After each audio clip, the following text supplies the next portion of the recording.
Gloire à son merveilleux nom. Merci Seigneur. Merci Seigneur. Père, nous te louons Seigneur. Nous te remercions Seigneur. Oh, béni soit le nom du Seigneur. Notre Père Céleste, c'est tellement merveilleux d'être dans la maison du Seigneur ce matin pour entendre les louanges retentissantes du peuple de Dieu, le surnaturel qui entre dans les gens pour vivifier, Seigneur, la parole en eux pour ce jour, une épouse vivante. Oh Dieu, comme ton prophète l'a fait tonner. Il a dit, oh Phoenix, un jour en 1963, ville de Phoenix, qu'est-ce qui se passe? Ce sont ces 7 tonnerres qui sont manifestés. Les gens viennent de partout, en voiture et en avion. Seigneur Dieu, que ces choses qui arrivent dans l'assemblée chrétienne locale, que cela puisse conduire directement à ces tonnerres manifestés, là où les gens accourront de partout. Qu'est-ce qui se passe à New York? Ces tonnerres sont en train d'être manifestés. Qu'est-ce que c'est? Christ Jésus dans la chair, la parole faite chair à New York City. Père, c'est ce qui entre en eux.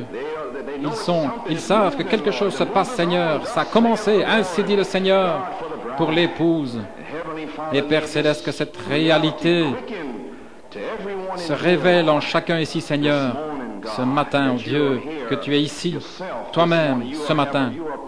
Tu apparaît par révélation à New York City, parlant de choses qui concernent le royaume de Dieu, préparant un peuple spécial au travers d'une œuvre spéciale que l'on trouve nulle part ailleurs sur la face de la terre.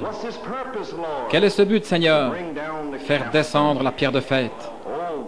Oh Dieu, que cette révélation entre en chacun ce matin, et ils crieront, mon Seigneur et mon Dieu. Cela leur sera révélé que cette déité est ici maintenant même. La déité pour les sauver et les baptiser du Saint-Esprit. La déité pour guérir les malades, ouvrir les yeux aveugles, rétablir les oreilles sourdes et délier les langues muettes. Voilà qui est ici ce matin. S'il pouvait seulement en amener 2 ou 3 à croire cela. Oh Dieu, que nous puissions trouver ces croyants ce matin. Et ensuite qu'ils puissent pénétrer dans les bénédictions de Dieu en parlant juste et en agissant juste. Père Céleste, nous prions pour la fille de sœur Lila, Betsy. Seigneur Dieu, elle souffre dans son corps et les médecins ne savent pas ce que c'est. Elle désirait la prière. Père Céleste, nous prions Dieu que tu guérisses notre petite Betsy ce matin, où qu'elle soit, et que l'ange du Seigneur vienne près de son lit et se révèle lui-même à elle. Oh Dieu, descends et vivifie-la et guéris-la, Seigneur, et guéris son esprit et conduis-la à la vérité parfaite, Seigneur. Père Céleste, nous la remettons entre tes mains. Et nous prions pour cette jeune femme que notre sœur Alma a rencontrée à l'hôpital, Seigneur. Elle veut te donner son cœur et elle veut venir ici pour se faire baptiser. Dieu, que cette douleur dans sa jambe disparaisse complètement ce matin, Seigneur. Elle a dit qu'elle voulait se faire baptiser, que l'eau soit chaude ou froide, qu'il pleuve ou qu'il neige. Dieu, on dirait qu'il s'agit d'une élue. Oh, gloire à Dieu. Viens sur elle ce matin et enlève ces douleurs dans ses jambes, Seigneur. Et qu'elle soit ici dimanche et nous la baptiserons. Seigneur Jésus, nous voulons nous souvenir de frère Vincent Ortiz, qui est à l'hôpital à cause de son hypertension. Dieu, que le Saint-Esprit le calme et le rétablisse. Et souviens-toi de notre sœur Tucker et Eddie Jackson et notre Sylvia Jackson et tous ceux qui sont reliés avec nous ici par la foi. Souviens-toi d'eux aussi ce matin, Père, et répands le feu sur eux ce matin. Et tous ceux qui n'ont pas pu venir. Et maintenant, nous prendrons soin de te donner la louange, l'honneur et la gloire. Et Seigneur Jésus, nous sommes dans l'expectative maintenant. Que tu te déplaces au milieu de nous, comme tu l'as fait dimanche dernier au matin. Et nous te cherchons et nos bras sont ouverts et nous t'attendons, Seigneur. Nous savons que tu es ici maintenant, cher Dieu. Christ est dans son temple. Maintenant, Père, bénis ta parole et bénis les gens. Alors que nous sommes assis ici, Dieu, que les anges ouvrent leur entendement et leur compréhension pour qu'ils sachent que tu es ici maintenant même. Béni soit le nom du Seigneur. Père, nous prions et nous demandons ces choses dans le nom de Jésus et pour sa gloire. Amen. Pouvez vous asseoir. Nous sommes certainement heureux d'être ici ce matin. J'ai entendu toutes les merveilleuses requêtes de prière, et les louanges plutôt, et tout ce qui concerne les divers remerciements. Je crois que c'était frère Griffin qui a eu la voiture. Voyez, Dieu peut faire toutes choses. Amen. Et frère Carl, qui rayonne là-bas au fond, avec le petit David Luke. Nous avons un médecin avec nous maintenant, le petit Luc. C'est merveilleux. Que le Seigneur bénisse notre sœur Cathy et frère Carl. Et maintenant, nous avons quelques remerciements ici. Ce frère Brown qui est venu la semaine dernière, Jonathan Brown, c'est un frère, je n'ai pas pu lire son nom là. Il a donné Brian. Oh, frère Brian, je vois. Il aimerait louer le Seigneur. Il a écrit un merveilleux remerciement, mais je n'ai pas pu distinguer son nom. J'aimerais remercier le Seigneur de m'avoir protégé cette semaine. Dimanche dernier, sur le chemin du retour, je me réjouissais dans le Seigneur pour sa parole quand ma voiture a percuté l'arrière d'une autre voiture. Quand je suis sorti de la voiture, je m'attendais à voir l'avant tout démoli. Mais à ma grande surprise, quand j'ai regardé la voiture, il n'y avait même pas une égratignure sur la voiture. Ce qui aurait pu être une tragédie et une épreuve a véritablement été une bénédiction. Je le remercie pour sa grâce et son amour merveilleux. C'est merveilleux, frère Brian. Je me souviens qu'une fois, frère Brian s'était endormi et la voiture se dirigeait vers un arbre et l'ange du Seigneur l'a redressé et l'a ralenti. Voyez-vous, il est avec vous, si vous le croyez. Amen. Voyez, louez son nom. Et maintenant, sœur Barbara Brown, s'il vous plaît, remerciez mes frères et sœurs pour leur prière durant mes tests et mon opération. Merci Dieu, tout va bien, alors que tout était négatif. Je suis certainement heureux d'entendre cela. Et c'était justement la sœur pour laquelle je priais, Audrey Dupuis. Elle habite ici à Saint-Alban quelque part. Elle devait venir aujourd'hui. Sœur Alma l'a rencontrée à l'hôpital. Il lui a donné des brochures et elle a entendu des bandes et ainsi de suite. Et elle voulait venir aujourd'hui. Nous n'avons pas encore fait couler l'eau. On m'a dit que l'eau était froide. J'aimerais que les saints continuent à prier pour moi. Je remercie aussi le Seigneur pour vos prières. Les douleurs dans mes jambes sont déjà en train de guérir plus vite que la normale. Et de même, mes problèmes sont en train d'être résolus. Merci Seigneur. Je serai ici pour être baptisé dimanche prochain. Peu importe si l'eau est froide ou chaude dans le bassin, qu'il pleuve ou qu'il neige, continuez de prier, que Dieu vous bénisse. C'est merveilleux. Sœur Alma, est-elle ici ce matin? Quelque part en bas, je ne sais pas. Eh bien, quoi qu'il en soit, j'ai oublié de mentionner qu'elle était guérie la semaine dernière. Cher Saint, j'aimerais vous exprimer ma gratitude pour vos prières alors que j'étais à l'hôpital. Je sais que le Seigneur Jésus m'a touché et qu'il a empêché les mains des docteurs de pratiquer une biopsie musculaire. Une fois que vous faites cela, voyez, je vous remercie aussi pour votre amour et votre attention, d'avoir fait le détour pour me visiter pendant que j'étais là. Je suis reconnaissante pour tous ceux qui nous ont contactés de quelque manière que ce soit et qui ont pris soin de mes enfants. Et par-dessus tout, j'aimerais remercier frère Eddie et sœur Iris qui ont tout abandonné pour s'occuper de Laureline et Philippe, et aussi sœur Arbello que j'aime. J'aimerais vous remercier ouvertement parce que des mots ne pourraient jamais compenser vos attentions. Que Dieu vous bénisse, tous les saints, dans le nom du Seigneur Jésus, sœur Alma. Eh bien, c'est merveilleux, c'est toujours merveilleux de rendre grâce, comme ce lépreux qui a fait demi-tour pour dire merci. Amen. Et les autres ont continué leur chemin. Voyez, ainsi, c'est ce que nous faisons maintenant. Nous étions lépreux. Nous sommes revenus mercredi et le dimanche pour rendre grâce. Ainsi, nous ne venons pas avec des visages graves, n'est-ce pas? Nous venons pour rendre grâce. Amen. Louez le Seigneur. La parole s'ouvre simplement, n'est-ce pas?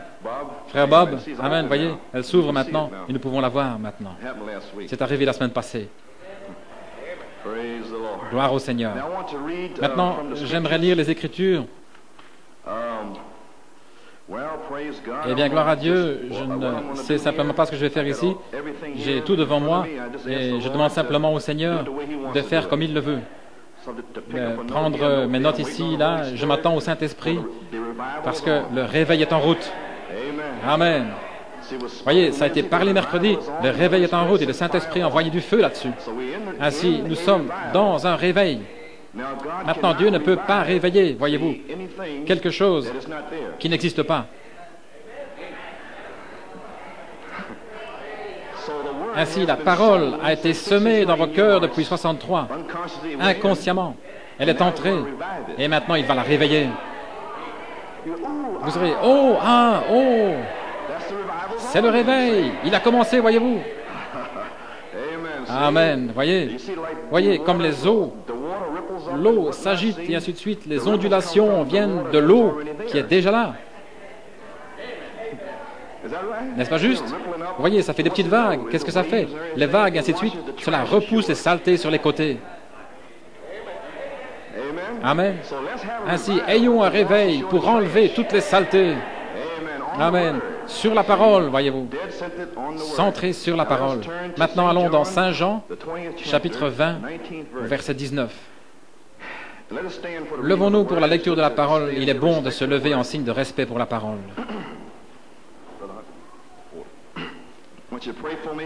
J'aimerais que vous priez pour moi, parce que dans ce réveil, j'ai prêché sur une jambe, et dimanche, j'ai attrapé un mal de gorge, un rhume de poitrine. Ainsi, j'irai aussi loin que je le peux avec ma voix. Mais je ne peux m'arrêter maintenant, parce que c'est en route. Amen.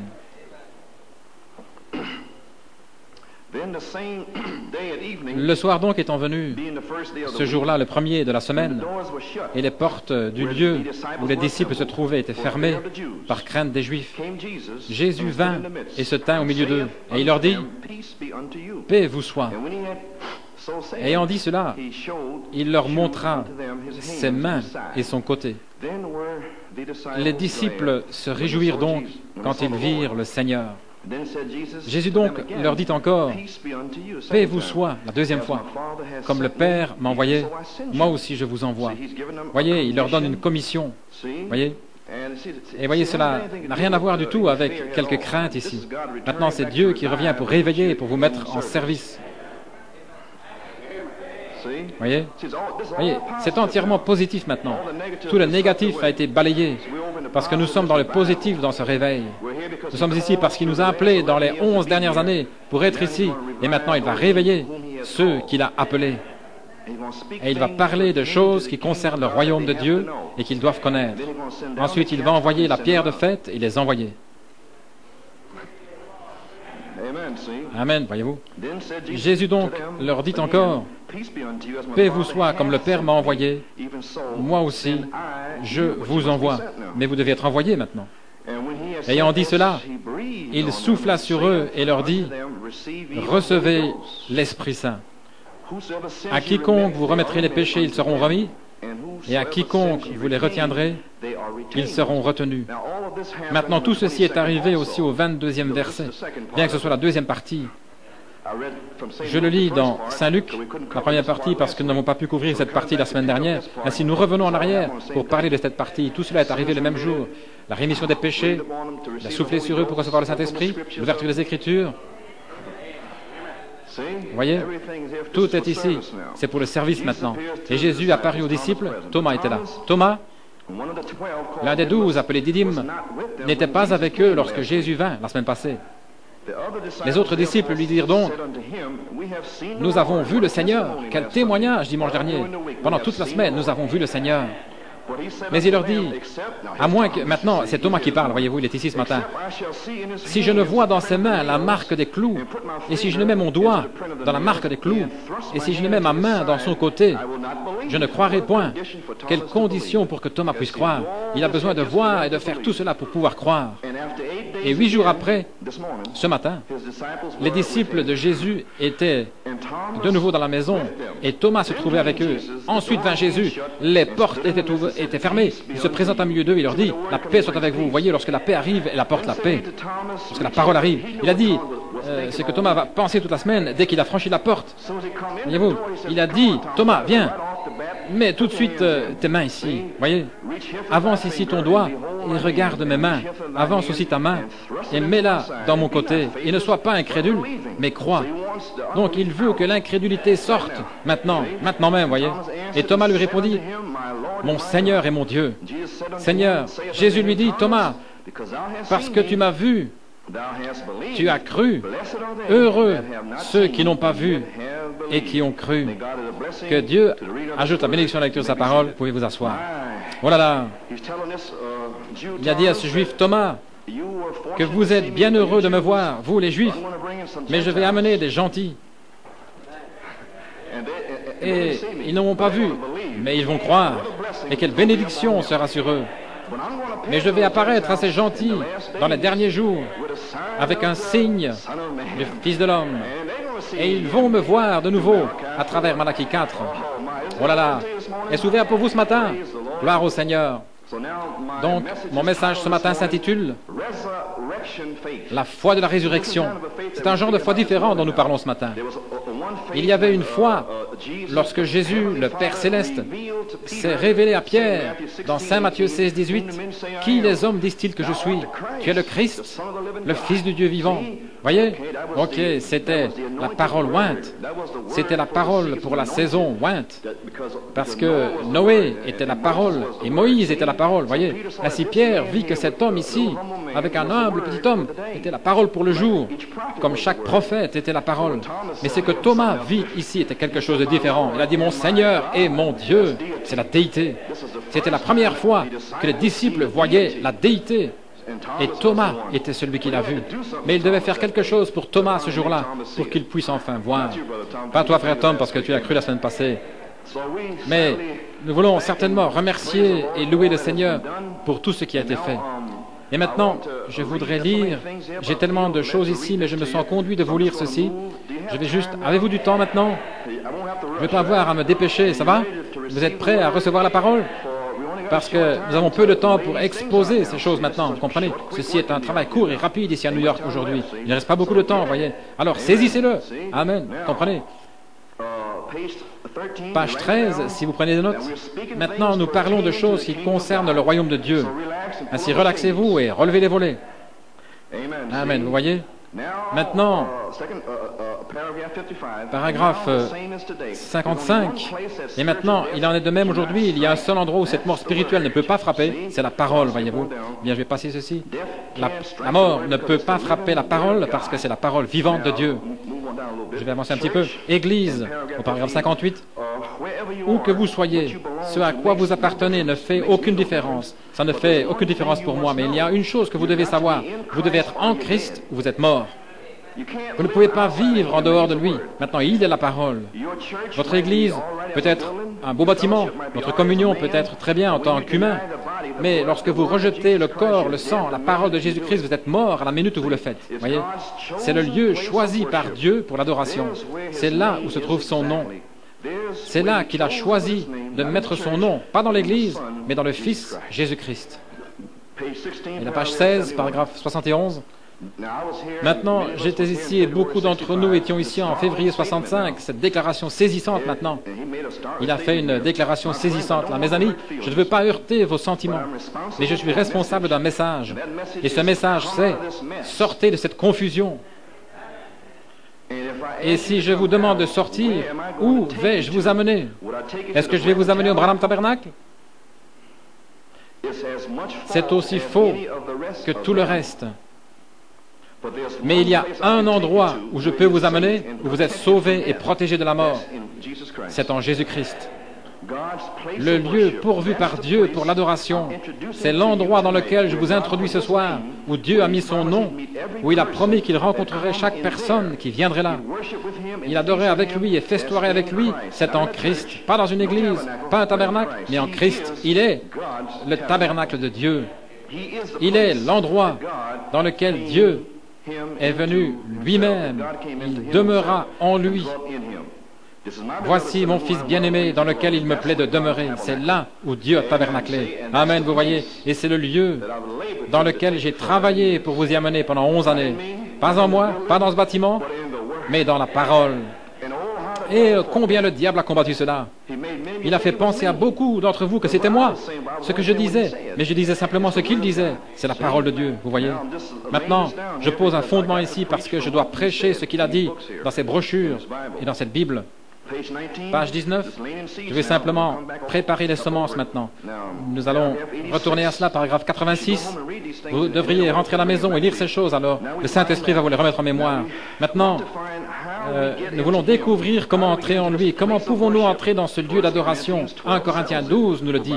C'est par un seul esprit, non pas par une église, pas par un credo, pas par un pasteur, pas par un évêque. Voyez, ce n'est pas eux, voyez, pas par un prêtre, mais par un seul Saint-Esprit. Nous sommes tous baptisés dans un seul corps, qui est le corps de Jésus-Christ, et soumis à chaque don qui repose dans ce corps. Oui, monsieur, pas une adhésion, pas de récitation de credo, pas en serrant la main. Voyez, rien de moins qu'une naissance. Nous sommes baptisés dans le corps de Jésus-Christ. Amen. Par un même Saint-Esprit, nous sommes tous baptisés dans un corps. Et qu'est-ce que ce corps? Nous y sommes. Au commencement était la parole. Et la parole était avec Dieu, et la parole était Dieu. Et cette parole fut faite chair et demeura parmi nous. Voilà le corps. Oh là là! Comment pouvons-nous être dans ce corps et en rejeter une seule parole ou la placer ailleurs, dans un endroit qui n'est même pas dans le corps, qui est la parole? Comment pouvons-nous faire cela? Le lieu choisi par Dieu, remarquez. Et lorsque vous êtes réellement baptisé en lui, la véritable évidence que vous le croyez, lui, la parole, celui qui est venu ici dimanche dernier, vous le croyez, lui, la parole. Amen. Comment pouvez-vous être une partie de lui et ensuite le rejeter? Comment puis-je nier que ma main soit ma main? Si je le fais, c'est qu'il y a quelque chose qui ne va pas mentalement dans ma tête. Et comment puis-je, si quelque chose ne va pas avec moi, nier que ceci est ma main, nier que ceci est mon pied? Il y a quelque chose de spirituellement faux chez le croyant qui rejette une parole que Dieu a envoyée comme promesse. Oh! Voyez-vous, c'est la parole promise pour notre jour. Il y a quelque chose qui ne va pas spirituellement avec ce soi-disant croyant. Ainsi, nous avons prêché les promesses par la foi. Pendant 11 ans, les promesses. Ce qu'il a dit qu'il ferait. Et nous avons agi ensuite comme s'il l'avait déjà fait. Et nous n'avons pas chancelé dans l'incrédulité. Mais nous étions forts, donnant gloire à Dieu pendant 11 années. Et ces louanges à Dieu furent comptées à justice. Pas une sensation, pas de vision, ni des songes, juste ce qu'il a dit dans la promesse. Maintenant, enlevons notre veste. Nous sommes maintenant dans le pot à miel. Oh, je sens que la lumière partout dans l'endroit maintenant. Je sens que nous y sommes. Amen. Il y a quelque chose de faux spirituellement avec ce soi-disant croyant. Vous ne pouvez pas rejeter une seule de ces lettres. Amen. Parce que vous en êtes devenu une partie. Vous êtes une partie de lui parce que vous êtes baptisé en lui par le Saint-Esprit qui vous amène dans le corps de Jésus-Christ. Quelle belle chose! Dieu a un endroit prévu pour nous rencontrer. Il a rencontré Abraham et Abraham l'a adoré tout là-bas dans le Testament. Et sa parole promise sera interprétée en vous par lui. Il est la charité. Et il a promis de modeler un corps appelé mécanique. 7 marches, il a promis de le modeler. Ensuite, celui qui a la charité, la voix de l'archange, descend et entre dans ces 7 marches et manipule ces 7 paroles, ces 7 voix. Oh, gloire à Dieu! Et sa parole promise sera interprétée en vous par lui. L'avez-vous saisi? La parole qu'il a promis d'accomplir dans le jour dans lequel vous vivez. Vous serez une épître écrite de Dieu, lue de tous les hommes. Pas ce que vous dites, mais ce que Dieu fait au travers de vous parlera plus fort que tout ce que vous pourriez dire.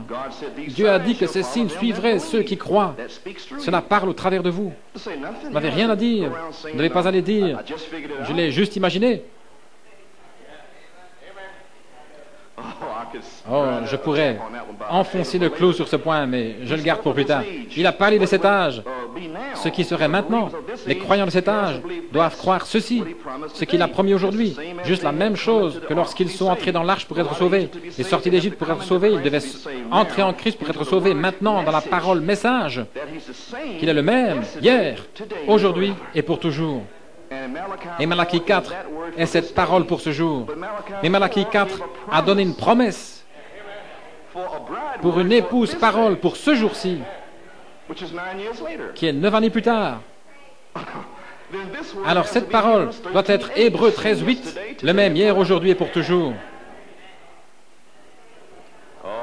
Oh là là, comment y entrez-vous? Par le baptême dans cette parole pour ce jour. Par le baptême de quoi? D'eau? Par le Saint-Esprit. Par un seul esprit, nous sommes tous baptisés dans ce corps pour ce jour-ci. Et sa parole promise, vous n'aurez pas à l'interpréter, il l'interprétera au travers de vous. Vous ne devez pas vous coller, la brebis ne se colle pas de la laine. La laine provient de la brebis. Amen. Vous ne devez pas fabriquer de la laine, elle est là. Elle sort quand elle est supposée sortir en sa saison.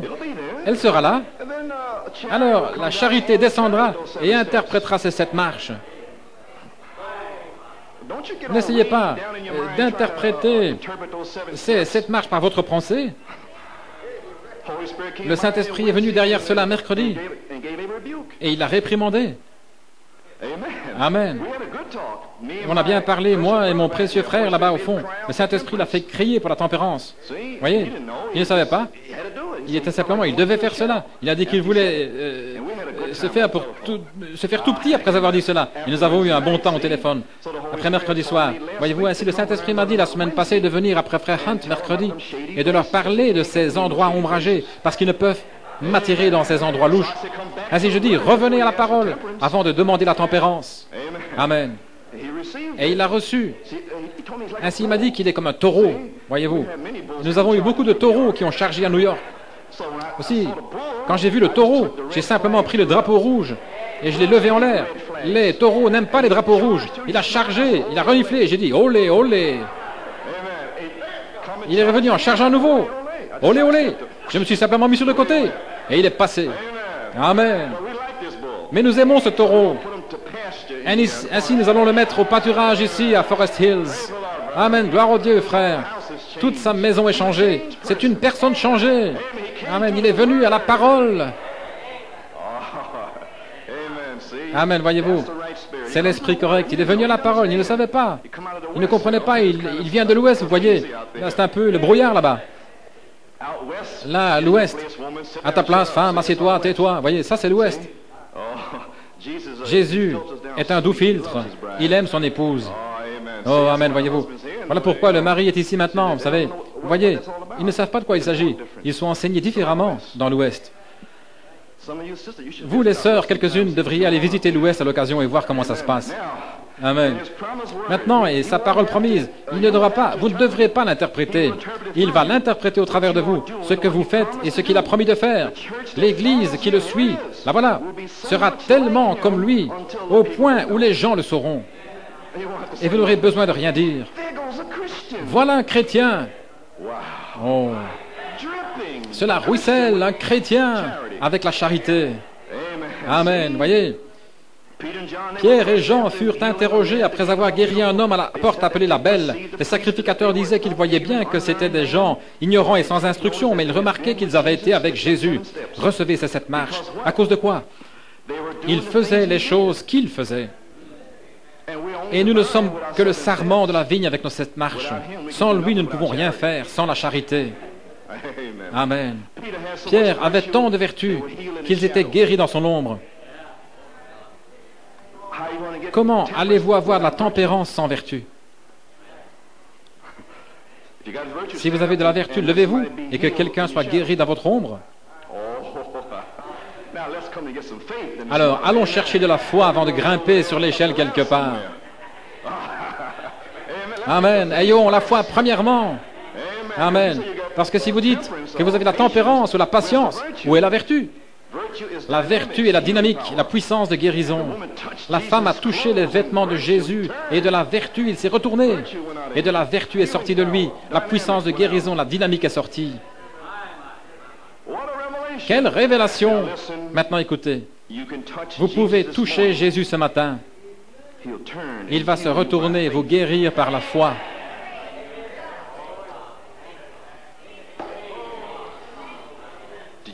L'avez-vous senti se mouvoir sur cette parole? Vous pouvez être guéri ce matin, quelle que soit la chose qui n'aille pas avec vous.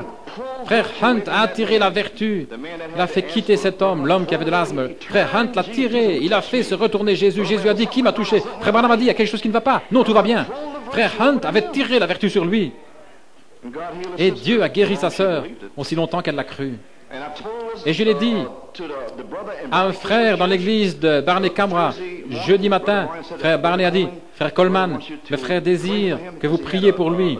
Il avait un problème discal dans le dos. Comment appelle-t-on cela? Un disque qui avait glissé dans le dos? Non, c'était quelque chose d'autre. Qu'est-ce que c'était, Hélène? C'était un disque ou quelque chose dans son dos? Quoi que ce soit. C'était quelque chose dans le dos. Et il m'avait demandé de prier. J'ai dit, eh bien, je vais vous dire quoi? Nous devons avoir une réunion de guérison samedi, mais tu peux être guéri en étant là à ta place. Et quand j'ai parlé de frère Hunt et la colonne de feu, il a dit que quelque chose de chaud était passé sur lui. Il est rentré à la maison et puis est allé voir le médecin, et tout ce que le médecin a vu était une cicatrice là où il y avait quelque chose avant. Simplement mentionnant ce qui est arrivé à frère Hunt, il a tiré cela et c'est venu sur lui. Vous voyez, la vertu est sortie et a guéri cet homme qui était assis là, alors que j'étais en train de prêcher. Sœur Veil a téléphoné. Elle a écrit à mon épouse disant qu'elle avait écouté 3 fois « Ayez compassion de certains ». Elle disait « Qu'en est-il de cette orge ou quoi? De quoi s'agit-il » Elle disait « J'ai vu que frère Coleman disait que vous pouviez avoir l'imposition des mains ou simplement le recevoir. » Elle a dit que c'était un défi. J'ai dit « Bien sûr. Ils auraient pu tous être guéris s'ils le voulaient, car il était là.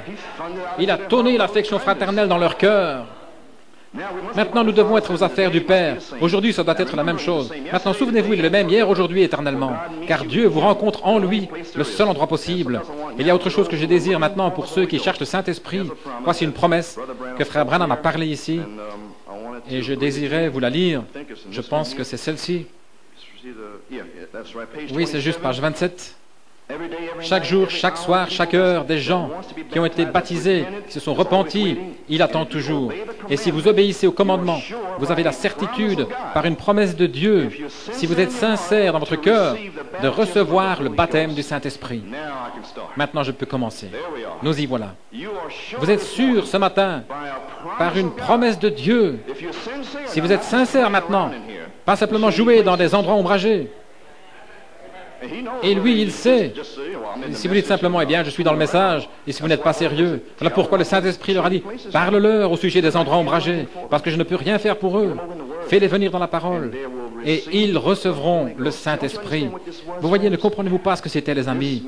Ce message est si différent. Les pentecôtistes ont tout bouleversé. C'était une sensation. Et c'est ce qu'il a fait. Cette sensation, il l'a transférée dans la parole. Alors tous ceux qui ont reçu chaque parole ont reçu le baptême du Saint-Esprit dans la mécanique. Et tout ce qu'il doit faire est oindre la mécanique. Et voilà le Saint-Esprit. Mais ils l'ont manqué. Trop simple. Eh bien, frère Branham a dit, gloire à Dieu au plus haut des cieux. Il y a un secret caché sous ce 7e sceau. Si Satan pouvait s'en saisir, il pourrait faire un grand dommage. La parole là-dessous, la mécanique, les 7 marches qui entrent. Oh là là. Amen, vous les saisissez maintenant. Ça va sauter comme des bouchons partout dans l'église, parce que nous avons un réveil. Nous sommes dans un réveil, car voyez-vous, ce sont des révélations individuelles maintenant. Amen. Vous voyez, gloire à Dieu au plus haut des cieux. Tout ce que je sais, c'est ce que ça a tonné 7 fois. Bang, bang, bang, bang, bang, bang, bang.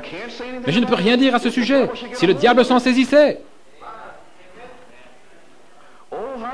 Oh, comme le diable a combattu cette révélation sous le 7e sceau.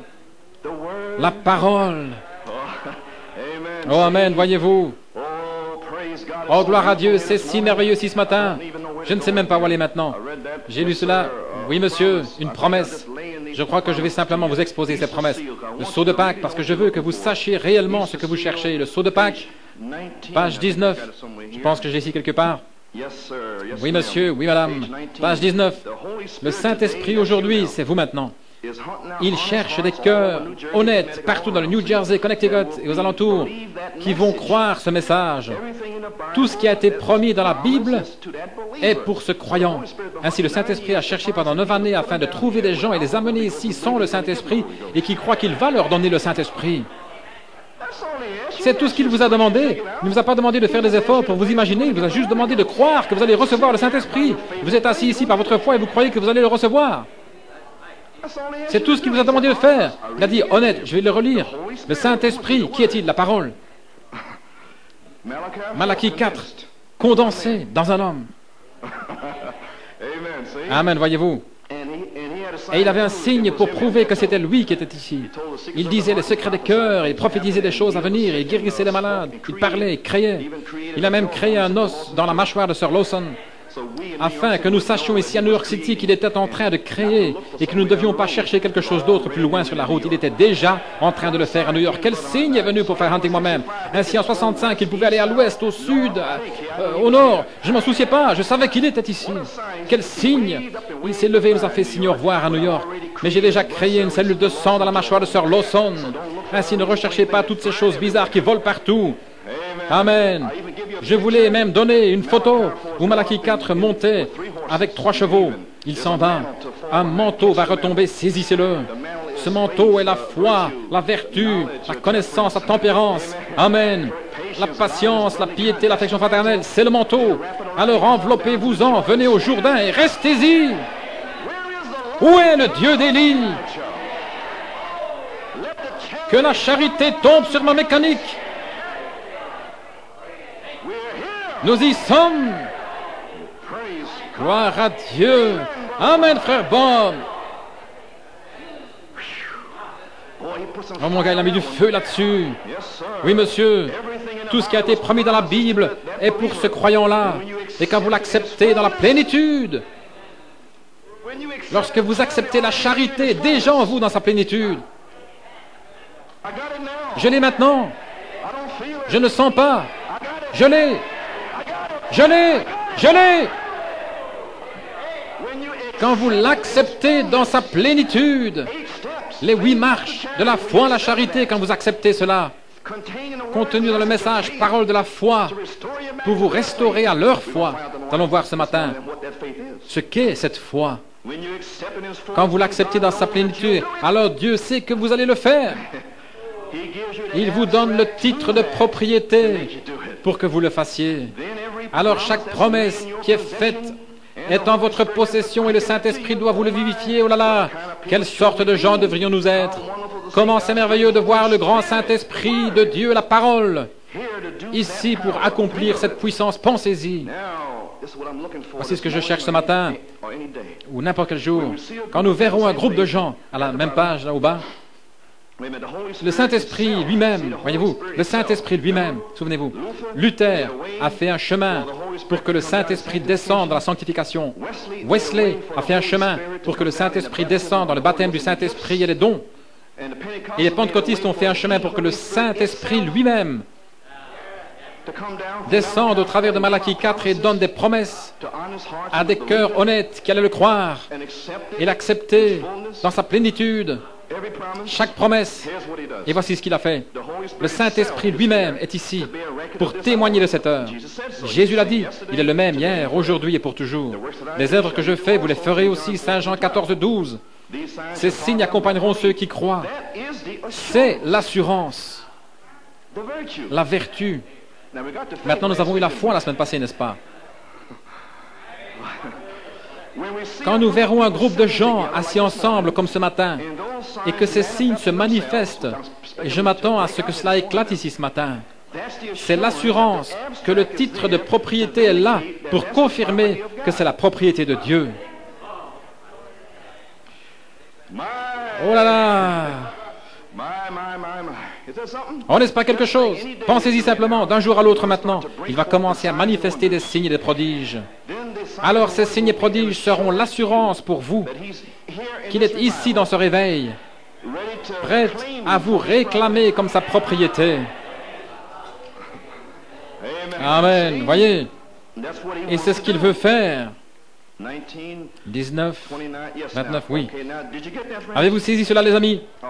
Très bien. Voici une promesse pour vous au bas de la page 29, si vous en prenez note.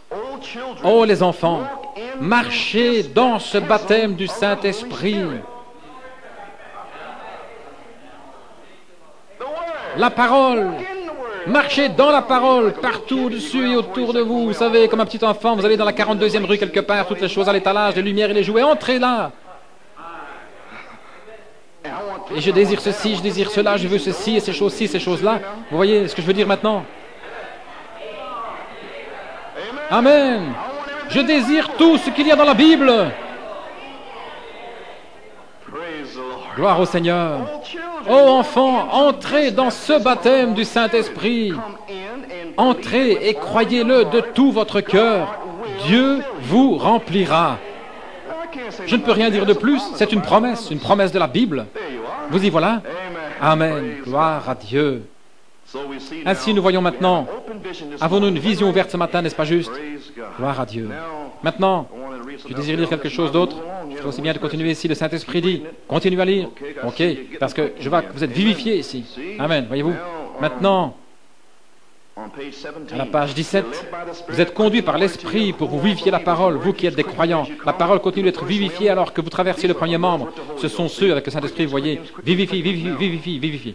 Maintenant, voici des hommes qui étaient pêcheurs, des collecteurs d'impôts, des boulangers, d'humbles petites femmes, juste des ménagères ordinaires, des jeunes filles vierges. C'étaient des croyants. Ils croyaient que ceci était la vérité. Oh, n'est-ce pas merveilleux? Que ceci était la vérité. Ils ont cru cela quand Jésus est mort, ils l'ont cru. Saint Matthieu 16, 18. Et lorsqu'il est ressuscité des morts, ce dont nous parlons maintenant, ils croyaient que c'était absolument le témoignage de Dieu qu'il avait vivifié à la vie. Waouh! Maintenant, c'est l'arrière-plan pour le message de ce matin.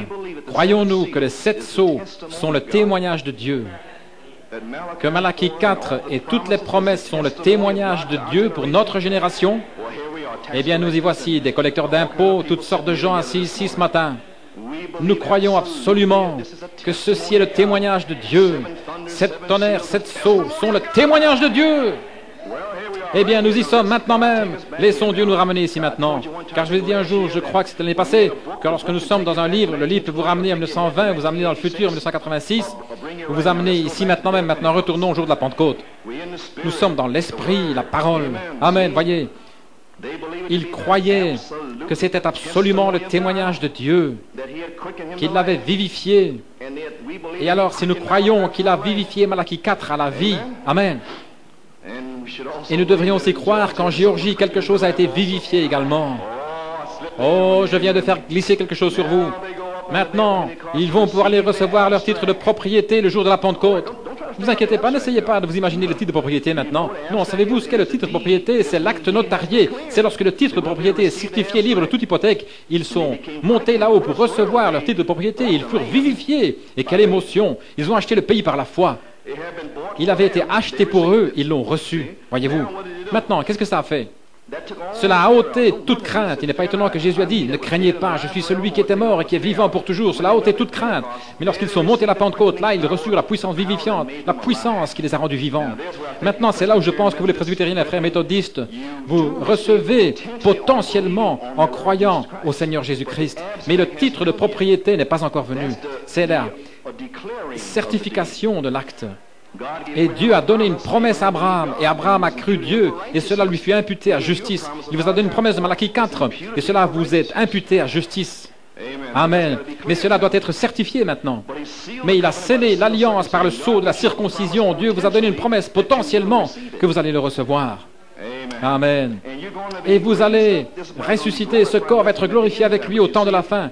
Mais vous voyez, vous devez recevoir la certification. Quand nous croyons au Seigneur Jésus-Christ, notre Sauveur, et que nous nous repentons, nous sommes baptisés, nous croyons au Seigneur, reconnaît notre repentance et notre foi envers lui, et il envoie l'extrait notarié. L'extrait notarié est l'assurance, c'est une garantie que tout ce qui était autrefois contre vous, vous êtes entièrement repenti. Alléluia, la propriété est acquise et vous détenez la promesse de l'acte notarié. N'est-ce pas merveilleux? Gloire à Dieu. Page 36, dans le lever du soleil. Et quand un homme a dit qu'il croit la parole, et lorsque le Saint-Esprit vient, c'est le titre de propriété. Et cela vous donne la permission, quand vous avez le titre de propriété, que tout ce qui est écrit vous appartient. Tout ce qui est dessus vous appartient. Maintenant, dans le livre de Josué, au chapitre 18, oh, gloire à Dieu! Qu'est-ce Judas et les 5 vierges, et Manassé et les autres, ils avaient leur territoire, leur héritage. Amen. Mais les 7 églises, l'Église n'a pas encore le sien. Et Josué et le Saint-Esprit, aujourd'hui, réprimandent les prédicateurs pour n'avoir pas prêché l'affection fraternelle. Il a dit, oh, vous les faux pentecôtistes, descendez de ces poteaux téléphoniques et allez planer dans les cieux à la recherche de chaque promesse pour l'épouse. Et oh là là, c'est un chaos. Oh, David a pris la pierre, il a envoyé avec sa fronde et il a abattu la conception intellectuelle qui vous plombe. Voyez-vous. Alors nous découvrons dans Josué 18 que la promesse était en 7 parties dans le pays. Va décrire ce que tu vois et mets-le dans un livre. Il y a 7 parties différentes. 1, 2, 3, 4, 5, 6, 7. Ainsi prêche les 7 parties aux gens, le Saint-Esprit, l'héritage. Oh, je me sens bien ce matin. Que sont les 7 parties? La foi, la vertu, la connaissance, la tempérance, la patience et la piété, l'affection fraternelle, les 7 parties qui sont dans l'héritage. Amen. Ainsi, les premiers apôtres ont reçu un titre de propriété de 7 parties et ils l'ont cru. Alors l'extrait notarié, la charité est descendue et a confirmé l'acte. N'est-ce pas merveilleux? Amen. C'est l'extrait de l'acte qui vous donne la permission. Quand vous avez l'extrait notarié, chaque parcelle dans cet extrait vous appartient, chaque promesse, toutes les pièces, tout le vin. C'est l'extrait notarié. Quand le Saint-Esprit descend sur le titre de propriété que Dieu a vu avant la fondation du monde, il a mis votre nom sur le livre. Amen. Frère, votre nom est là, lavé par le sang, afin que vos yeux s'ouvrent à New York City pour voir les 7 parties du pays, afin que vous le réclamiez, que vous alliez combattre ces Philistins pour les garder éloignés de votre territoire. Amen. Et s'ils disent, tu ne possèdes pas encore ce pays, vous dites, c'est à moi, mon papa va me donner l'héritage. Mon papa m'a dit que si je continue à me battre pendant 9 ans, peut-être que je ne gagnerai pas toutes les batailles, Philistins. Mais il m'a dit, je n'ai peut-être pas encore toute l'autorité, Philistins, mais quand je serai adopté, oh, vous feriez mieux d'étaler. Oh, Philistins, vous feriez mieux de reculer alors, parce que je viens au nom de mon Père. Je pourrais écrire le chèque alors. Et ce nouveau nom est en moi, parce que je suis en Christ. Il a vaincu. Oh, gloire à Dieu. Oh, cela vole de partout. Amen. Les muscles de la foi se développent. Oui, monsieur. Gloire au Dieu très haut. Oui, monsieur. Ils ont mis leur nom sur le livre, mais étant nés d'une femme et d'un homme sujet au péché, coupable de péché. Mais lorsque j'ai cru, j'ai reçu l'acte. Vous avez l'acte en main ce matin. Mais quand le Saint-Esprit est venu, c'était l'extrait notarié, montrant que tout ce qu'il y avait contre moi, que ce soit ma mère, quoi que mon père ait fait, ma grand-mère, comme le petit enfant épileptique pour lequel j'ai prié il y a quelques minutes, cela venait des grands-parents. L'épilepsie est tombée sur l'enfant, mais lorsque le titre de propriété est arrivé, cela a tout effacé. Tout est omis.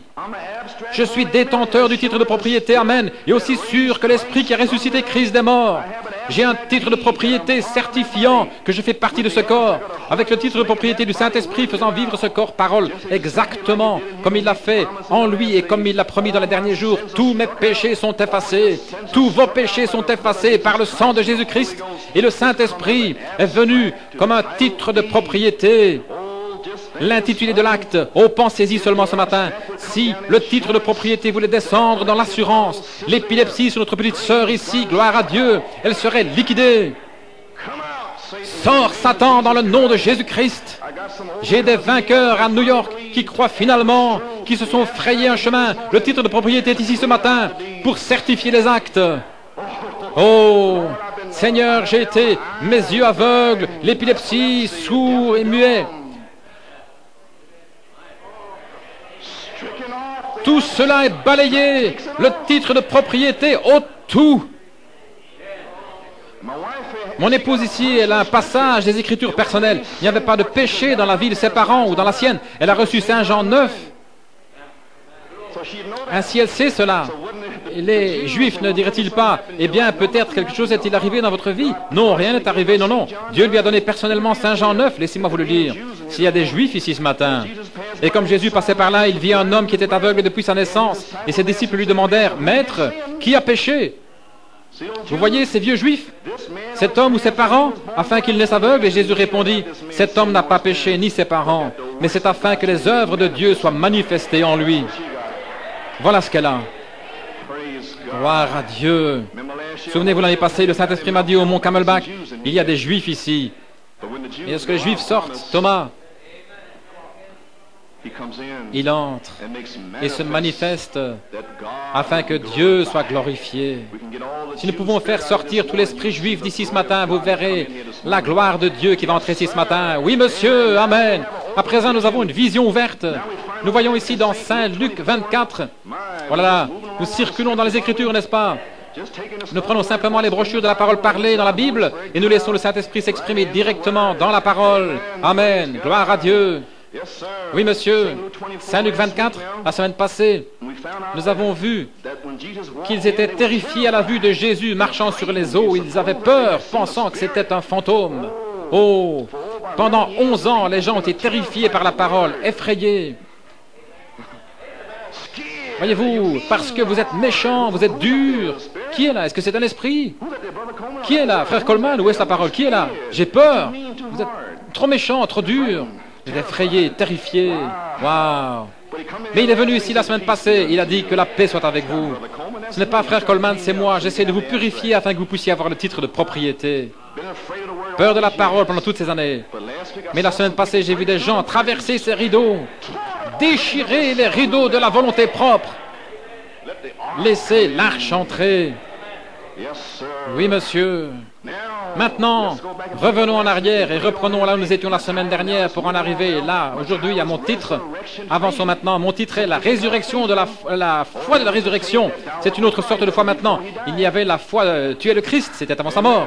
Amen. Cette inspiration-là, oh oui, vous voyez, c'est la parole. Mais cette foi ici, oh, c'est tout à fait différent. Maintenant, ouvrons-nous à présent. Donc, ils avaient peur de la parole, ils avaient vu toutes sortes de choses, ils avaient vu les morts ressusciter 2 fois, des guérisons, des goitres et tout, mais ils avaient encore peur de la parole. Combien de Siméon avons-nous ici ce matin? Laissez-moi voir.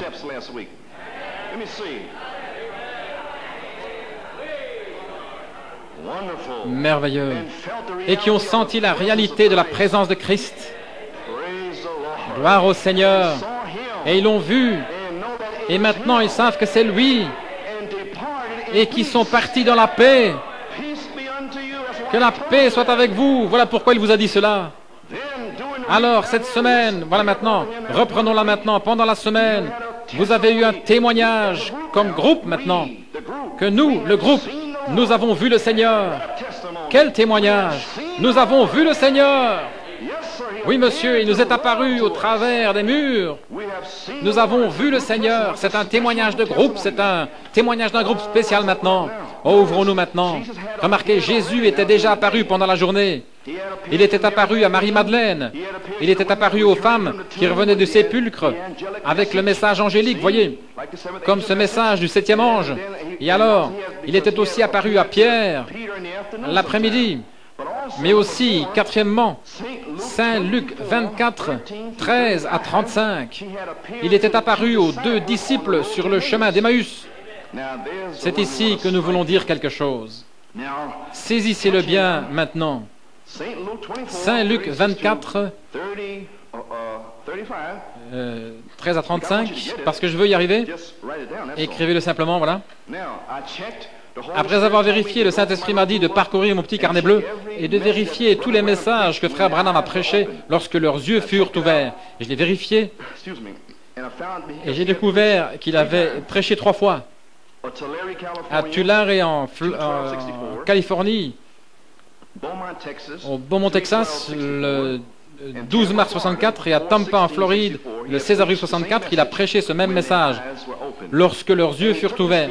Et il a pris les Écritures de Saint Luc 13 à 35. Je vais vous lire le verset 35. Et ce sont les deux disciples qui témoignent aux autres et ils leur racontèrent les choses qui s'étaient passées en chemin et comment il se fit connaître en brisant le pain. Et alors j'ai saisi. Ensuite, il a prêché événement rendu clair par la prophétie à Jeffersonville, Indiana, le 1er août 1965. Il a pris les mêmes Écritures, Saint Luc 13 à 24. Ensuite, il a prêché événement rendu clair par la prophétie le 6 décembre à San Bernardino, en Californie. Et il a prêché le même à nouveau, Saint Luc 13 jusqu'à 27. Et j'ai dit, attendez une minute, voilà 5 fois différentes, 4 fois sur le champ missionnaire et 1 fois en Indiana. Qu'est-il en train de dire? Il est passé de Californie en Floride et puis de retour en Californie, il a terminé en décembre 65. Et il a pris ceci, ce qu'il était en train de dire, il disait, c'est l'identification par la parole. Donc il disait à ses disciples que la parole, comment? Si vous lisez le chapitre, Jésus leur indiqua les Écritures et il dit, oh vous qui êtes lents à croire, tout ce que les prophètes ont dit en ce qui me concerne pour la résurrection. Et Frère Branham a pris les mêmes Écritures et a dit qu'au jour de la résurrection, tout comme il se fit connaître à eux, il a dit, c'est 1900 ans plus tard qu'il se fait connaître de la même manière, en brisant le pain, le discernement, les pensées et les intentions du cœur. Oh là là, j'aurais aimé partir en orbite. Il n'a jamais touché Saint Luc 24, 36. Laissez-moi le redire. Je pensais que quelqu'un allait crier après ça. Il n'a pris que les Écritures concernant le brisement du pain, faire le signe. C'est tout. Maintenant, lisons. Oh, gloire au Seigneur. Maintenant, au verset 28, alors qu'ils s'approchaient du village, ils avaient eu un sermon de 6 heures, et le verset 27, commençant par Moïse et tous les prophètes, il leur expliqua dans toutes les Écritures les choses qui le concernaient. Et Malachie 4 l'a-t-il fait? Malachie 4, Apocalypse 10 jusqu'à 7, n'est-ce pas juste? Saint Luc 17, 30, il nous a exposé la chose pendant 3 ans. Ainsi, Malachie 4 nous a exposé cela de 63 jusqu'à 65. Voyez-vous, comme ils s'approchaient du village où ils allaient, c'est le temps du soir maintenant, il fit comme s'il voulait aller plus loin. Maintenant, voyons. Mais ils le contraignirent, disant, reste avec nous, car la nuit approche. Le jour est bien avancé. Et il entra avec eux. Maintenant, regardez. Avancez rapidement maintenant. Ne bougez pas, ne bougez pas. Regardez par ici. Regardez par ici maintenant. Je viens juste d'avoir un songe au sujet de quelque chose comme ça, le fait de regarder ailleurs. Maintenant, regardez simplement par ici. Nous devons observer. Il ne change jamais.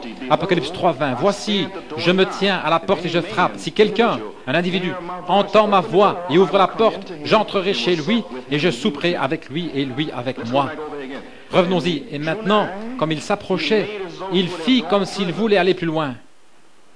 Et il dit, non, entre. Ainsi, il était à l'extérieur en train de frapper. Apocalypse 3, 20. Puis-je souper avec vous? Certainement, Seigneur, entre. Ainsi, ils l'ont invité. Oh, combien il est gentil et doux. Ainsi, le même doux esprit de Saint Luc 24, 29 est descendu sur Malachie 4, Apocalypse 3, 20, et il est venu sur Malachie 4, et il devait faire la même chose, parce que c'est le même esprit. Il vient simplement frapper à la porte de votre cœur. Il ne vient pas en faisant du tapage, en disant, je suis Malachie 4, je suis un prophète de Dieu, gloire à Dieu, écoutez-moi. Non. Amen. Puis-je entrer? C'est un gentleman. Amen. Et alors, il le laissait rentrer, voyez-vous, ce qui est arrivé lorsqu'ils l'ont laissé entrer. Mais il le contraignit, disant, reste avec nous si vous demeurez avec moi, en moi, et que mes paroles demeurent en vous, car le soir approche, et le jour est bien avancé, et il entra pour être avec eux, souper avec eux, voyez-vous. Et il arriva comme il était à table avec eux, il prit du pain, il le bénit, et il le brisa, et leur donna. Et alors, leurs yeux s'ouvrirent, à Malachie 4. Waouh! Et ils le reconnurent, ils le reconnurent. Et alors il disparut de leur vue. Wow. Il était allé partout dans le pays et avait brisé le pain. Il a prêché la parole. Il avait soupé avec eux. Et alors il est venu dévoiler les secrets des cœurs. Il a brisé le pain d'une certaine manière que personne ne pouvait faire dans l'histoire du monde. Aucun homme sur la face de la terre n'a brisé le pain comme lui. Amen. Aucun. Ainsi ce devait être lui, n'est-ce pas? Gloire à Dieu très haut. Il n'a pas été plus loin que briser le pain, montrant le signe aux nations. Et alors, il a pris son Église, il les a fait se lever et prêter serment d'allégeance en 1965. Et voici ce serment. Voyez-vous, je pensais que c'était cette saison-là, l'année passée, quand Marie Norman est venue ici. C'est pour ça que j'étais tellement excité, voyez-vous. Vous savez pourquoi j'étais excité? Je m'attendais à ceci l'année passée. J'ai dit, Marie, souvenez-vous, j'ai dit, Marie, waouh, Rebecca. J'ai dit, waouh, quel signe. Mais ce n'était pas encore le temps. C'est maintenant. Amen, voyez-vous. Oh, gloire au Seigneur. Maintenant, remarquez ici, Frère Branham. Et alors, Frère Branham, maintenant, écoutez la cassette. C'est sur la cassette de Jeffersonville en Indiana, un serment d'allégeance ici. Il a dit, la parole est confirmée et nos cœurs ne brûlent-ils pas au-dedans de nous? Donc il dit, levons-nous et d'un même accord, tenons-nous debout en disant, j'accepte maintenant Jésus-Christ comme sauveur et guérisseur. Et par sa grâce, à partir de cette heure, ô Dieu, qu'aucune incrédulité n'entre plus jamais dans mon cœur, car j'ai vu la prophétie de ce jour accomplie. Je me tenais là même, et nous avons tous dû le répéter. Je crois que Jésus-Christ est vivant, voyez, dans la résurrection, voyez, et qu'il est ici, en train de confirmer sa parole pour 7 heures. La prophétie qui était écrite le concernant a été maintenant accomplie au milieu de nous. Alors Frère Branham a dit, il est mon sauveur, mon Dieu, mon roi, mon tout en tout. Cher Dieu, entends notre témoignage. Et donne-nous jour après jour le pain de vie. Et nous t'offrons la louange, ô Dieu, du fond de notre cœur. Nous te louons, le Tout-Puissant, le Dieu des prophètes, dans le nom de Jésus-Christ. Amen. Oh, quel moment, quel temps. Ensuite, il chante, crois seulement. Et maintenant, il dit, maintenant je crois. Est-ce votre témoignage? Et puis il dit, jusqu'à ce que nous nous revoyions. Et il est parti. C'était terminé. Et alors j'ai dit, oh là là, cette semaine ici, c'est vraiment quelque chose. Je dis qu'il a fait que le tabernacle, et je l'ai vu l'année passée, voyez-vous, j'ai dit que ça signifiait quelque chose, mais je n'en ai pas vraiment saisi la révélation avant cette semaine. Et alors j'ai vu comment l'identification ici, alors j'ai observé, et je suis passé au dernier événement moderne rendu clair par la prophétie, volume 7, livre 6, et alors j'ai commencé à voir quelque chose, à la page 40. Je ne vais pas tout lire, voyez-vous. Je vais simplement en parler là où il parle de ce dont nous parlons ici en Californie. Maintenant, il dit, remarquez comment Jésus s'est rarement fait connaître à ses disciples. Nous allons terminer maintenant. Ces 2 disciples, Caiphas, non, Cléopas plutôt, et son ami. À présent, nous sommes dans la résurrection. Voilà ce qu'il a dit. Le matin après la résurrection, la première résurrection, quel beau matin. Jésus est revenu des morts et il est vivant parmi son peuple. Quelle belle pensée. Il est le même ici aujourd'hui comme il était ce jour-là, parce qu'il est le même hier, aujourd'hui et pour toujours. Et il est en train de se révéler davantage qu'en aucun autre âge. Maintenant, observez comment il s'est fait connaître aux gens. Souvenez-vous maintenant, comme leur Messie, de la parole promise pour l'âge. Remarquez ce qu'il allait faire. Il dit maintenant, vous dont le cœur est lent à croire ce que tous les prophètes ont écrit de lui doit s'accomplir. Observez-le. Il fait directement référence à la parole de Dieu. Jamais il n'est venu en disant, me reconnaissez-vous? Je suis le Messie qui est ressuscité. Il ne peut pas faire cela. Voyez-vous, il n'a jamais dit cela. Voyez-vous, il leur a simplement donné les Écritures. Oh là là, comme Jean et les autres l'ont fait. Ils doivent le saisir eux-mêmes. Vous devez saisir les Écritures pour votre jour. Voyez-vous, eux-mêmes, ils doivent juger pour eux-mêmes. Maintenant, ne vous endormez pas, jugez pour vous-même. Insensés, lents de cœur à croire ce que tous les prophètes ont dit devoir s'accomplir. Quelle réprimande pour ceux qui proclamaient le connaître. Observez comment il a approché le sujet. Il n'est jamais venu directement en disant, il y a quelques minutes, eh bien, ne savez-vous pas que je suis le Messie de l'âge? Ne savez-vous pas que je suis celui-là? Le véritable serviteur de Dieu ne s'identifie jamais comme cela. Ce sont les Écritures qui identifient qui il est. Bien sûr, il va attirer leur attention sur ce que les prophètes ont dit, ce à quoi s'attendre dans l'âge du Messie. Alors, pourquoi nous ne pourrions-nous pas, nous les pasteurs, attirer votre attention sur ce que notre prophète nous a dit de rechercher dans l'âge du Messie, les 7 marches? C'est tout ce que je suis en train de faire. Lui, tout comme Jean, a laissé la parole de la Bible l'identifier, ce qu'il était pour eux. Cela devait être assez clair. Si la parole l'avait identifié, cela devrait être clair. Qu'en est-il de ce jour? Qui la promesse, ou qui était la promesse qu'il recherchait? Voyez, et ne suis-je pas en train d'essayer de vous dire ce soir, parole pour parole, même jusqu'à la position, l'endroit, les noms, les chiffres et tous les signes et les temps, et nous sommes au temps de la fin. Et comment c'est expliqué? Voyez-vous, c'est l'identification. Maintenant, on va de la page. Mais il viendra sur cette terre par la promesse de Dieu, un serviteur de Dieu authentique, identifié par Dieu, par sa parole, étant la réponse pour ce jour, qui mettra l'ordre dans l'épouse, une véritable petite minorité de l'Église, et qui l'enlèvera. Il va l'introduire. C'est celui-là dont il parle. Gloire à notre Dieu. Ainsi donc, le véritable serviteur vous dirige vers les Écritures. Voyez-vous. Maintenant, c'est ce que vous devez voir. Ainsi, il y a quelque chose ici que je désire vous lire. Page 18 et 19. Oui, monsieur.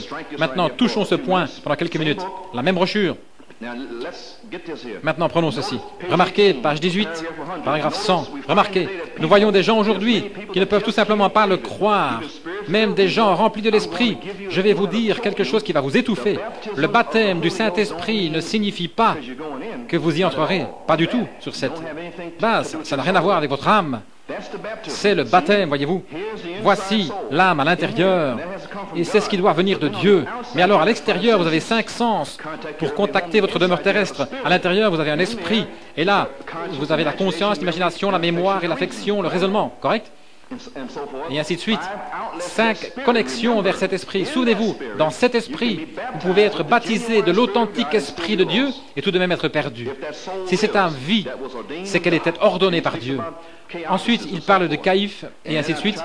Et alors, j'ai essayé de vous dire que la charité va tomber. Oh oui, elle va tomber, parce qu'elle doit tomber. C'est la parole de Dieu qui doit descendre. Mais si certains pasteurs et les gens n'ont pas les 7 marches en eux, c'est dans l'âme. Lorsque la charité tombera, lisons les Écritures à ce sujet, ok? Maintenant, vous allez voir ce que j'ai fait depuis 11 ans. Voyez-vous, pourquoi je vous ai crié, recevez premièrement cette parole, afin que lorsque la charité tombera, ceci ne vous arrive pas. 1 Corinthiens 13, bien que je parle les langues des hommes et des anges, je me lève et je crie dans mon esprit, car si la charité baptise mon esprit humain ici,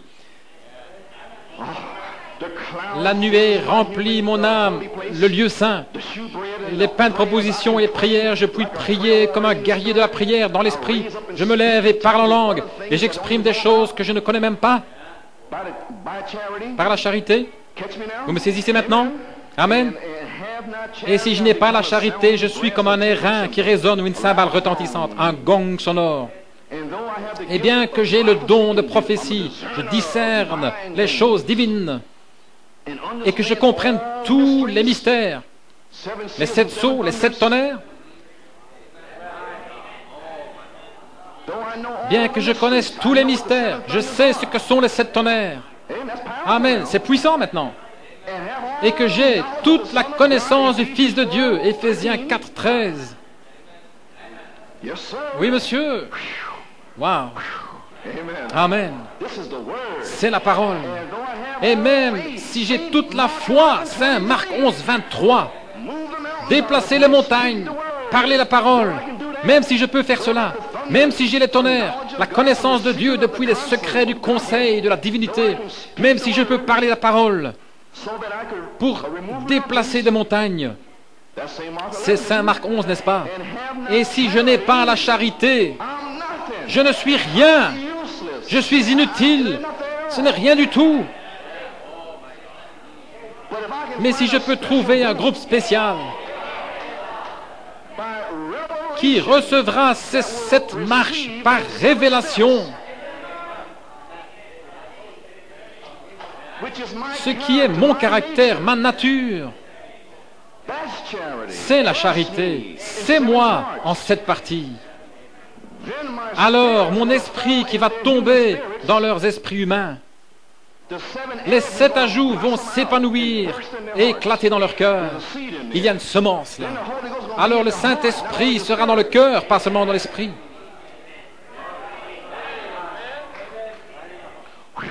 Oh. Alors, quand ces serviteurs sortiront, ils ne vont pas seulement entendre la vérité, parole pour parole, ils verront l'expression de la vérité. Le cocon de vie à l'extérieur, les sceaux qui se voient des deux côtés, parlant des choses merveilleuses. Oh là là! N'est-ce pas quelque chose? Gloire à Dieu. Voilà votre baptême du Saint-Esprit. Quel bien cela ferait-il sans la parole? Alors vous viendrez à lui en disant, eh bien Seigneur, j'avais la charité, j'ai chassé les démons, j'ai guéri les malades, j'ai ressuscité les morts. Il dit, je ne vous connais pas. Quand j'ai essayé d'entrer en vous pendant 9 ans, quand mon prophète est parti, vous n'avez même pas voulu prendre la parole. Vous avez couru ici et là, vous avez couru et vous n'avez pas voulu vous asseoir. Oh là là! Vous n'avez pas voulu vous asseoir et prendre cette parole que vous pensiez être méchante, vous aviez de la crainte, peur qu'il ne... J'ai un songe que je dois vous lire plus tard. Avons-nous un temps illimité? Amen. Frère Bob m'a dit, oui, vas-y. Il a dit que ça ne faisait pas de différence. Amen. Oui, monsieur, gloire à Dieu, je vous le dis, nous sommes dans la parole. Ainsi, j'avance simplement où le Seigneur me conduit. Amen. Je crois que vous êtes en train de vous ouvrir, n'est-ce pas? Ainsi, il n'y a personne ici qui crie après quelque chose. Nous sommes dans la parole. Nous voulons la foi premièrement. Amen. Maintenant, il parle de Balaam ici, qui ne voulait pas s'avancer alors que Dieu lui avait dit d'avancer. Il ne voulait pas le faire, il est revenu une deuxième fois et finalement il y est allé. Il dit que Rebecca n'a pas attendu de recevoir un deuxième ordre. À la même page 18, ils lui ont demandé, veux-tu aller? Qu'elle parle elle-même. Elle a dit, j'irai. Elle était fermement inspirée de Dieu, sans le Saint-Esprit maintenant. Elle est devenue l'une des reines de la Bible pour avoir agi sur l'impulsion du Saint-Esprit, qui agissait sur elle pour recevoir ce qui était absolument la vérité, et elle l'a cru. Pouvez-vous imaginer, le 22 septembre, au temps de Rebecca, la pulsation du Saint-Esprit se mouvant sur elle et disant « Isaac te veut, il est là dans les champs, il va t'épouser. » Elle a dit « Qui est? Je n'ai jamais vu. » Elle a dit « J'irai. » Elle n'a pas senti ses bras, elle ne lui a rien entendu dire, elle a entendu Eliezer lui parler. Elle a dit à son père, à sa mère, frère et sœur, « J'irai. » Maintenant, elle n'a pas dit, voyons, laissez-moi voir, mettre ma main dans son côté, laissez-moi voir. Non, j'irai. Elle a senti un mouvement, une réalité passer sur elle, une pulsation, elle ne sait pas ce que c'était, mais c'était quelque chose qui disait, va, va, tout va bien, vas-y, va de l'avant, crois-le, reçois-le, prends-le, c'est la parole, lis-le par toi-même, écoute-le sur les cassettes, lis-le dans la Bible, c'est ce qu'il est en train de dire, c'est la parole. Oh, gloire au Seigneur. Ensuite, parce qu'elle a fait cela, la séparation est arrivée. Page 20. Vous ne pouvez pas mélanger le monde et l'évangile, les endroits ombragés. Cela ne se mélange pas. Sortez du milieu d'eux et soyez séparés, dit le Seigneur. Je vous recevrai, vous serez mes fils et mes filles. Je serai Dieu pour vous. Vous ne pouvez le faire à moins que ces choses ne vous soient manifestées et que la parole de Dieu pour l'heure vous soit prouvée étant la vérité. Suivez les empreintes. La Pentecôte, pourquoi Luther a perdu son message. Et alors, il parle de Luther et dit que si vous continuez à retourner dans le monde comme vous faites, vous serez perdus. Vous serez seulement dans la balle et la paille doit être brûlée, vous le savez. Il rassemblera son blé dans le grenier, mais la paille, il la brûlera d'un feu inextinguible. Bien qu'elle ait été un transporteur, elle a certainement été, mais la vie l'a quitté dès qu'elle est devenue une feuille. Et c'est sorti pour faire quelque chose d'autre, jusqu'à ce que ça arrive à la pleine stature. Maintenant, nous avons eu un prophète qui nous a dit comment arriver à la pleine stature. Ainsi, cette vie a quitté la balle, elle est sortie pendant 9 ans. Pour arriver à la pleine stature. Amen. Paragraphe 118. Et de même, l'Église passera au travers de la justification, la sanctification, le baptême du Saint-Esprit, la restauration des dons, directement jusqu'à la formation de l'image de Christ. Voilà. L'image formée de Christ, c'est l'époux, et l'Église est l'épouse. Et l'épouse fait partie de l'époux. Ce devra être une Église de parole, non pas une Église dénominationnelle, ce sera une Église parole, la parole qui est connue, et par la parole confirmée de Dieu. Wow. Voulez-vous me dire que Dieu va faire sortir un peuple hors de la balle, et qu'ils vont être formés en une image? Eh bien, quelle est son image? Le prophète l'a dit, ce sont les 7 marches.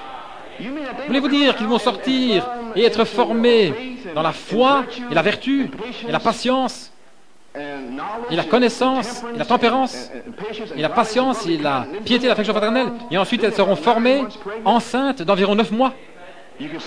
Pouvez-vous voir la forme du bébé? En Géorgie, ils ont vu la forme. Et quand ils voient la forme, juste avant que la vie ne sorte, la vertu, comprenez cela maintenant? Alors, elle devient vraiment douce avec le miel.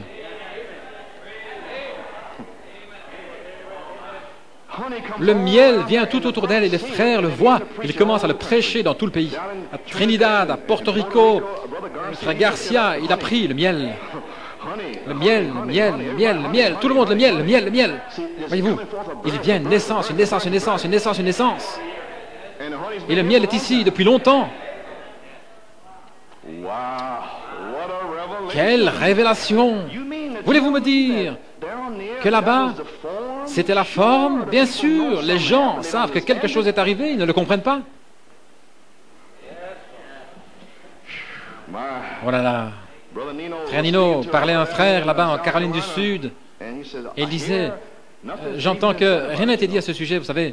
J'ai entendu que frère Coleman va prêcher dans le Midwest, quelque part, au Tennessee, quelque part. Il a dit quoi? Au Tennessee? Toutes sortes de rumeurs circulent déjà. Ça n'a rien à voir avec frère Coleman.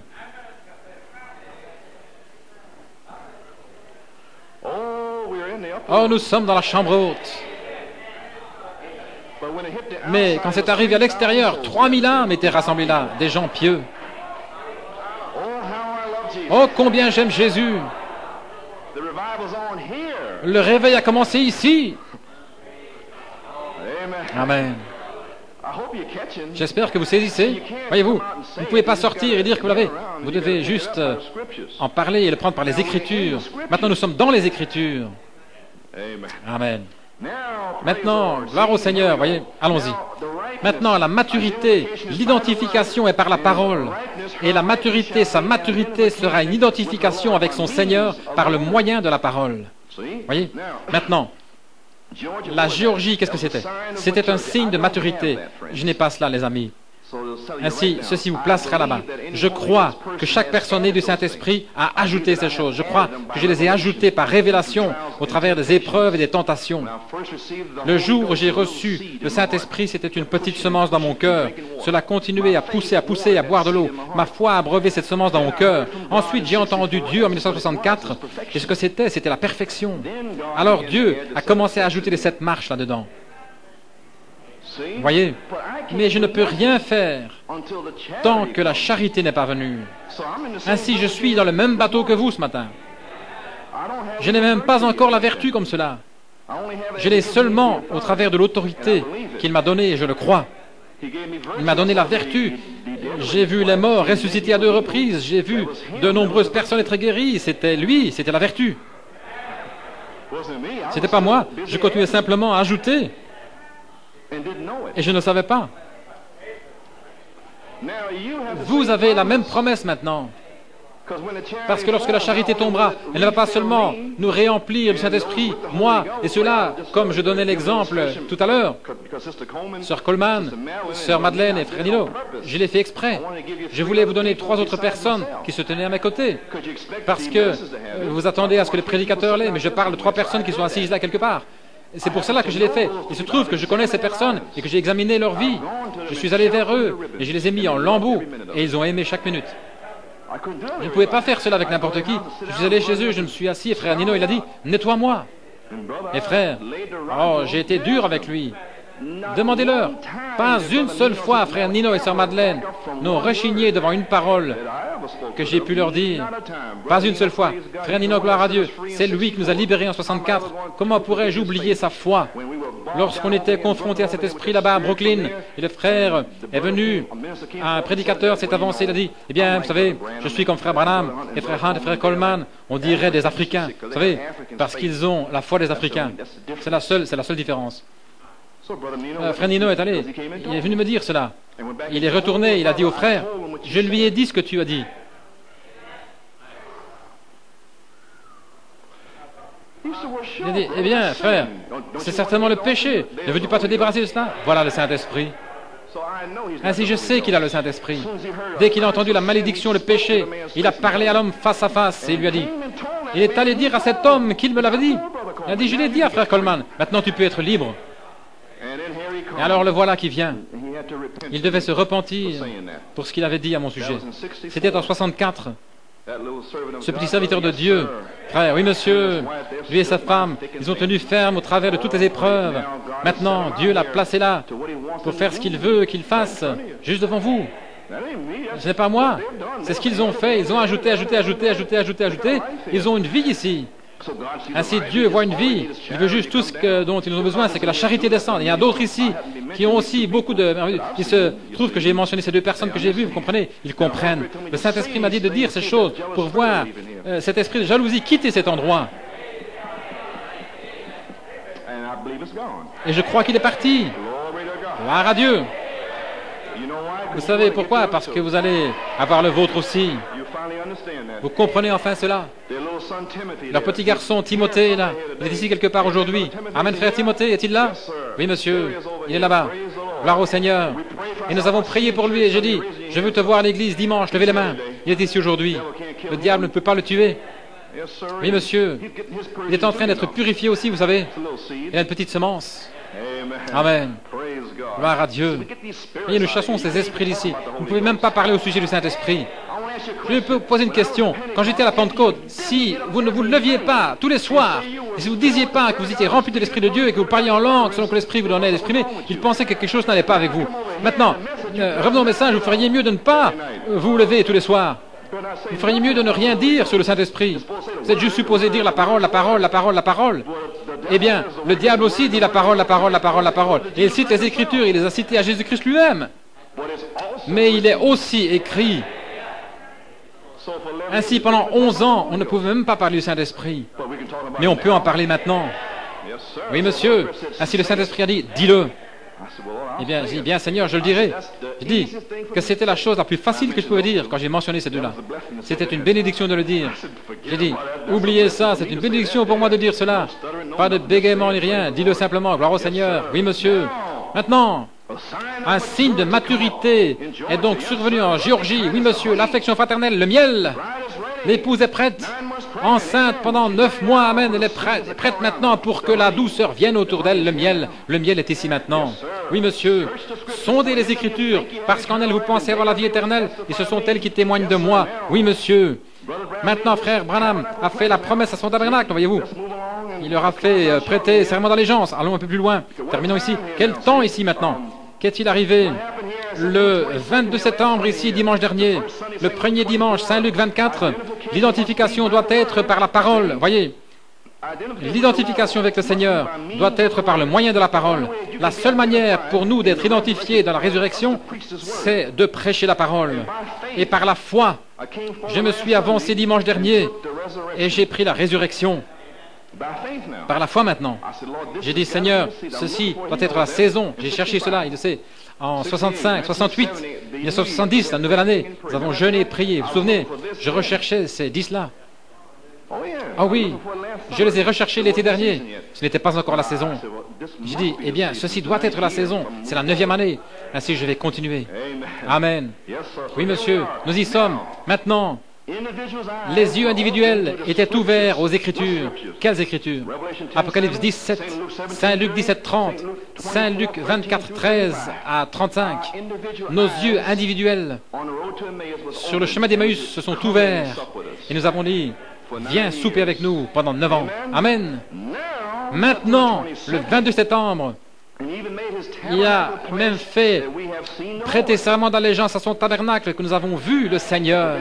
Et c'est ce qu'ils ont dit. Tout le monde a dit, nous avons vu le Seigneur. Pendant 9 ans, ils l'ont dit. Ils l'ont même appelé la divinité, la déité. Ils ne voulaient pas cela. Ils voulaient simplement qu'ils sachent qu'ils avaient vu le Seigneur ressuscité par le signe et en parlant la parole. Ainsi donc, Malachie 4 devait restaurer la foi, le message des 7 tonnerres, la foi des pères. Ils avaient 7 marches en eux. Quand les ont-ils reçus? Quand ils furent ressuscités.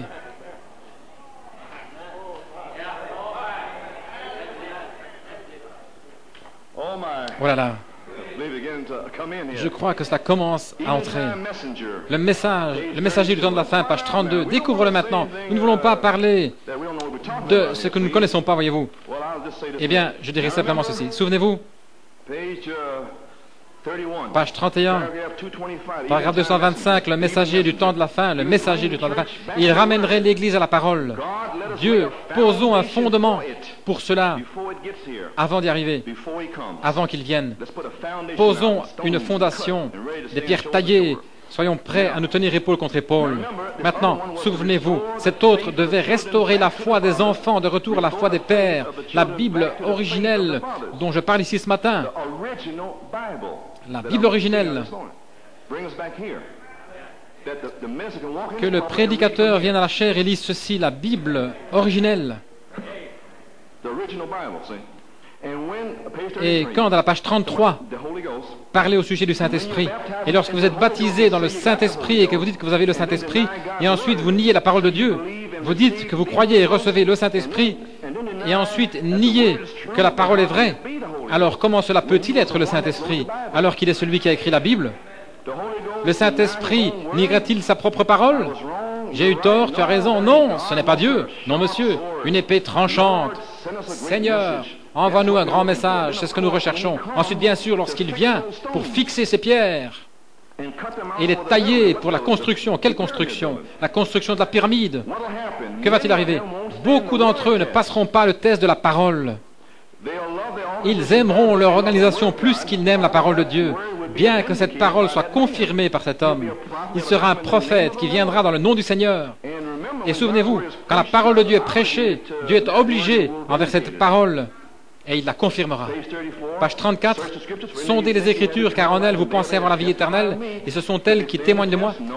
Pourrait-il réussir le test? Non, toutes les confessions de Pierre qui ne peuvent réussir le test de la parole sont jetées sur un tas de ferraille. C'est craquelé, fissuré par l'eau. Elles ne passeront pas le test. Oh mon gars. Et ensuite, mise au rebut. Dieu a toujours regardé au caractère, non au nombre. Et il a fait entrer le caractère par les 7 marches. Wow. Le caractère est déjà à l'intérieur. C'est la parole. C'est son caractère. De quoi est-il formé? De quoi le Saint-Esprit est-il formé? Quelle est la mécanique de ce sang? La foi, la vertu, la tempérance, c'est la connaissance, sa patience, piété, affection fraternelle. C'est son caractère. Ensuite, il envoie simplement la charité. Et vous voyez son caractère. Et il parle chaque parole. Voilà le Saint-Esprit, c'est la parole. Les pentecôtistes l'ont mélangé avec des tremblements et toutes sortes de choses sans vie. Ainsi, il a envoyé la parole, la vie. C'est pourquoi mercredi, les endroits ombragés, sortez de là. C'est pourquoi j'ai dit aux jeunes femmes et aux hommes âgés et aux jeunes et aux dames âgées et aux jeunes dames et aux maris aux femmes. Et nous avons donné une petite illustration au sujet de ce prédicateur qui était venu à la réunion en voiture avec cette femme. Et frère Branham, il les a réprimandés avec cet homme, avec ce rêve, et il l'a dit devant quelqu'un qui était assis là. Et c'est pour cela que je disais mercredi soir, si c'est une jeune sœur et que vous êtes dans un endroit ombragé, si vous êtes un couple marié, ne soyez jamais avec cet homme marié si sa femme n'est pas là. Éloignez-vous de là.